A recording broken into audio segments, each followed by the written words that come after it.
dominant side stroke, this hemi-neglect is going to be on the exam. It's going to be one of the issues you got to deal with, right? They're unaware of half the world. For them to be safe at all, you got to be aware of that. And I've had patients walking the parallel bars. Why am I not getting anywhere? They weren't aware they're holding on the rail. This is a patient that will fall a lot. And they'll fall towards that involved. Some will fall towards the involved side, some will fall towards the uninvolved side. Depends on the personality of the patient. If I'm scared, I stay away from it. They'll fall this way. If I don't care, they'll just fall over that way, and you won't know. They also have problems with judging distances. Relationships are all screwed up. Like, that table looks like it's right here, flat on the floor. They also tend to, their relationship with time is all screwed up, and this drives caregivers nuts. They tend to speed everything up.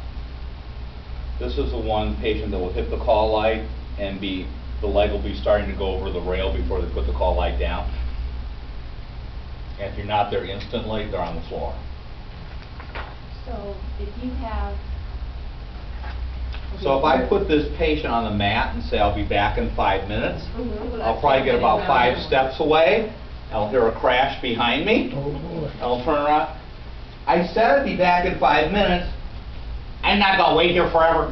Well, when you Yeah. You didn't give them a That's what you get from the patient. So basically, you put their call light in their left hand, and they forgot how to use, or never learned If you how to put use the call light in their left hand, they wouldn't know where it is. And they wouldn't be able to use it at all. So how do they remember to use their left hand? Something that feels really, really bad. Treatment-wise? Falling on the floor. Treatment-wise, with this patient, you want to try to get, and they will have this question on the exam for sure, probably a couple different ways. You want to have every sensory thing possible coming into that involved side to make them aware of that side of the world. On the other hand, if you want to talk to them, you better talk to them from their uninvolved side. If I talk to them from their involved side, I hear somebody talking. They're not talking to me, but I hear somebody talking. If you're on the right side of them, their non-dominant side or their dominant side, okay, you're talking to me. You take their telephone, it rings. If it's on the left side, I hear somebody's phone's ringing. If it's on the right side, my phone's ringing. What they recommended on our stroke team was to put the bed so their left side that they can't do anything with. Put them so they're facing the door is on their left side. So The door is one good thing. Actually, the window is a good thing too. yeah, usually they're not on the same wall though. It depends which bed they're in. If they're in a 2-bedroom, one's towards the doorway, one towards the window, you want to put the involved side where that sensation the window comes in and hits them on that side.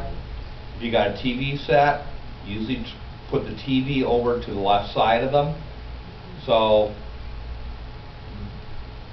days of our lives on, and they might want to pay attention to it. You got sound coming, you got light coming from it. It's going to draw their attention that way. Anything you want them to use though, don't even think about putting it on your left side. No. Your left side. So like the call light, the phone, water, because they'll forget to drink water, and you're like, okay, you go in and you're like, here's your water, and then they don't drink it, and you're like, Well, you were thirsty. here's a couple ideas. Like if I set up their lunch tray, meat and potatoes goes on the right side, dessert goes on the left. So if they find it, they get a reward for finding it. But they're getting what they majorly use. I've seen a patient sitting by the nurse's station with their hand underneath them and their shoulder hurting like mad. Mister, somebody's shoulder's hurting them. It was their shoulder, they didn't know it. I mean, that's how discoordinated they are, or how much separated they are.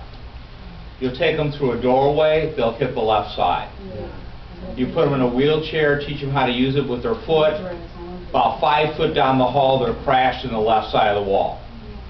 But every time they hit the wall, they realize there's the left side of the world there.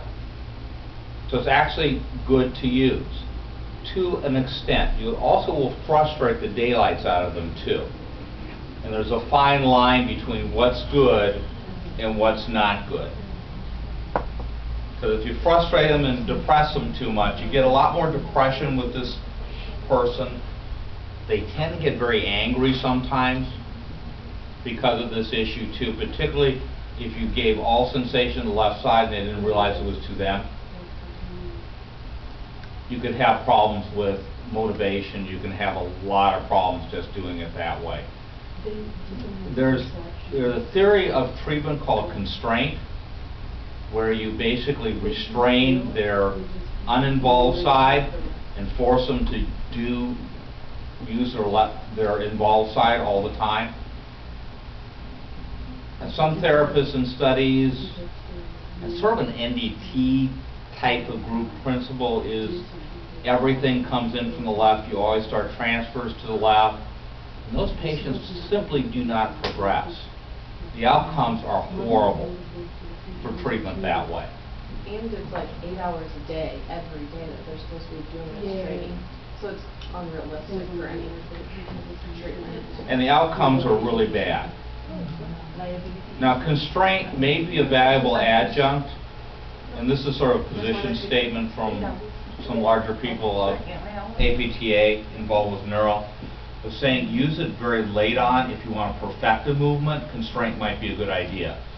But you got to have that movement there first. If you want to perfect it and make it better, then you might be able to do constraint. But they got to be as successful at it to begin with. To make them better and more successful at it, maybe constraint might be used.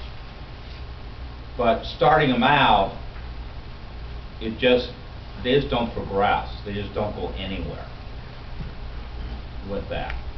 So the outcomes are really crappy starting off with constraint immediately. I've been practicing long enough that I've seen this trend come and go several times. But you're focusing still on the non-dominant hemisphere. Yeah, you start with the right side then. So you start, like transfers, you initially start transferring them to the right. Somebody with left hemiplegia. Because they know where they're going.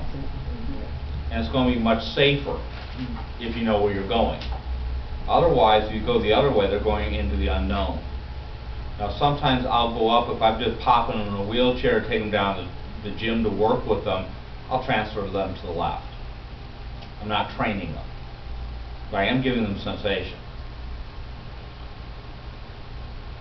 Basically, the question on the exam, like, they will have a question about how to set up the room and stuff. Don't memorize it, because they give you different things each time. But just think, what's important? That needs to be on their dominant side. What's unimportant, but would be good sensation, put it on the other side. Right? With the door though, wouldn't you want to put that on the uninvolved side, because if there'd be a fire, you would want them to go out the door? That's my reason, and I know that's a little goofy, but I just think always... I think that's a little goofy. Basically, the rationale that I find in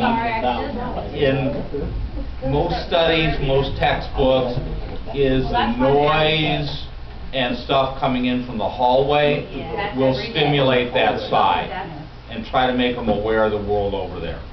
So basically, Just hope there's no fire. so basically, that's my something, your gut feeling says, I don't know why I should do this, so your mom says, it pulls you away, well, why does she do that? Because she knows this is dangerous, something is screaming at you, so you know what, they haven't figured it out, so what I'm gonna do is I'm gonna pull them away. I'm telling my kid 12 times, I'm telling my kid 12 times not to do it.